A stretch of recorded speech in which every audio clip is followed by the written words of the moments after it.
কি যে আছে জানে গো আল্লাহ, ভালোবাসার নামে তোমার পড়ছি গো পাল্লাই, প্রেমিক নাকি শাসক তুমি বোঝা বড় ভার। আমি এর আগে কখনো মিউজিক ভিডিওতে আসিনি, এটাই আমার প্রথম মিউজিক ভিডিওতে আসা। এর আগে আমি অনেকগুলো মৌলিক গান করেছি, এ পর্যন্ত মিনিমাম 16 থেকে 17টি মৌলিক গান আমার হয়েছে, কিন্তু আমি কোনোটাতেই আসলে মিউজিক ভিডিওতে সরাসরি আসিনি। দর্শক খুব করে চাইতো যেন আমি মিউজিক ভিডিওতে আসি, এবং এটা আমার মিউজিক ভিডিওর শুরু, প্রথম গান এটা, যেটাতে আমি প্রথম নিজেই মিউজিক ভিডিওতে এসেছি। নিজেই আমি মানে আমিও ছিলাম এবং আকাশও ছিল, আমরা যারা গান গেয়েছি তারাই মিউজিক ভিডিওটা করেছি। এবং গানটি লিখেছে, আমার পাশেই আছেন রিপন মাহমুদ ভাই, অত্যন্ত সুন্দর একটা লিরিক্সে গান এসেছে।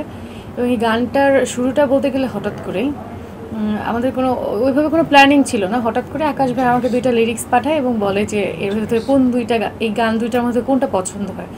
তো ওই গান 2টার ভেতর থেকে আমি হঠাৎ করে এই গানটাই আমার খুব পছন্দ হলো, দেন আমরা এই গানটা নিয়েই পরিকল্পনা, তারপরে গানটা গাওয়া। আসলে স্বৈরাচার শব্দটা এই মুহূর্তে আমাদের খুব প্রিয় হয়ে উঠেছে, যদিও সেটা অপ্রিয়।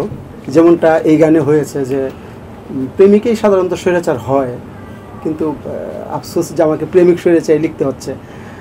আসলে সমসাময়িক অনেক কথা এবং যে বিষয়, গান শুধু যে মানে হৃদয়ের কথাই বলবে তাও না, বিনোদনের ব্যাপার। সেই জায়গা থেকে অ্যাকচুয়ালি এই প্রেমিক স্বৈরাচার শব্দটা আমি ব্যবহার করেছি।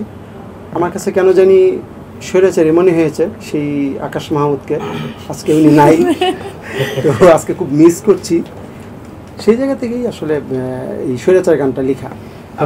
বেসিক্যালি হঠাৎ করে হয়েছে, আমি প্রথমে বললাম বিষয়টা। তো গানটি যেদিন আমি গেয়েছি সেদিনও আমি জানতাম না গানের সুর আসলে কী হবে। আকাশ অত্যন্ত ট্যালেন্টেড একজন কম্পোজার এবং একজন আর্টিস্ট, এটা বলতেই হবে আকাশ মাহমুদ। কারণ আমি যখন স্টুডিওতে যাই আকাশের, তখন আকাশ স্টুডিওতে বসেই গানটা সুর করেছে এবং তখনই আমরা গানটা গেয়েছি। গানটা গাইতে খুবই অল্প সময় লেগেছে, খুবই অল্প সময়ের মধ্যে কিছু শব্দ এখানে সংযোজন বিয়োজন করতে হয়েছে, ইনস্ট্যান্ট আমাদের অনেক কিছু চেঞ্জ আসছে এবং আমরা করেছি।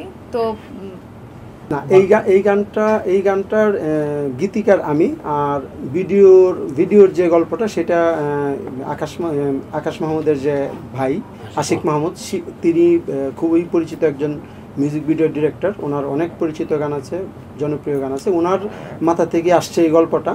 আর অসাধারণ গেয়েছে আকাশ মাহমুদ এবং অন্তরা কথা।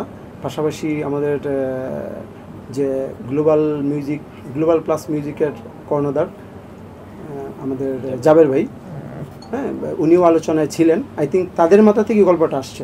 ভাগ্যে আমার কি যে আছে জানে গো আল্লাহ, ভালোবাসার নামে তোমার পড়ছি গো পাল্লাই, প্রেমিক নাকি শাসক